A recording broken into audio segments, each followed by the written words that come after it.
Et ces enjeux sont au cœur des débats pour ces élus de la communauté des communes de l'Ouest guyanais réunis autour de cette table. Une compétence de plus en plus difficile et une gestion lourde pour les établissements publics de coopération intercommunale. Aujourd'hui, la collecte et le tri des déchets à la CCOG, c'est 5 millions d'euros. L'année prochaine, ça sera 8 millions d'euros.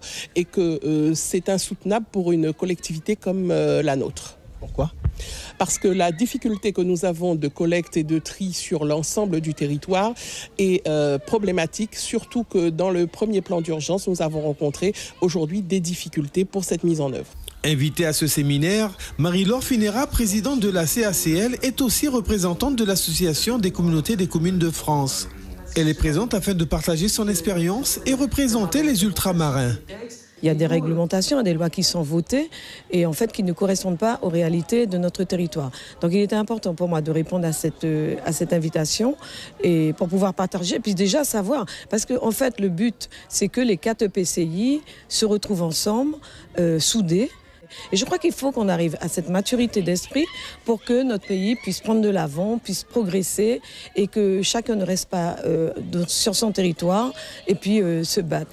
Plusieurs études sont présentées par les intervenants offrant les possibilités d'évolution sur la compétence liée au traitement des déchets dans l'Ouest guyanais.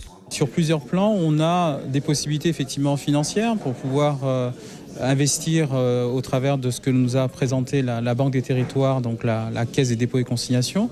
Des possibilités techniques aussi qui nous ont été proposées au travers d'un projet d'incinérateur éventuellement qui pourrait nous permettre de réduire les coûts de traitement de ces déchets en question, mais il faudra aussi travailler sur l'aspect réglementaire parce que le cadre qui nous a imposé aujourd'hui au niveau national et au niveau européen ne correspond pas du tout à nos réalités de territoire. Cette matinée de travail et d'échange devrait pousser la réflexion plus loin, avec cette fois-ci une concertation avec les parlementaires de manière à faire évoluer la réglementation pour qu'elle soit plus adaptée à la réalité du territoire. Suivez l'info sur Guyana Première, télé, radio et internet.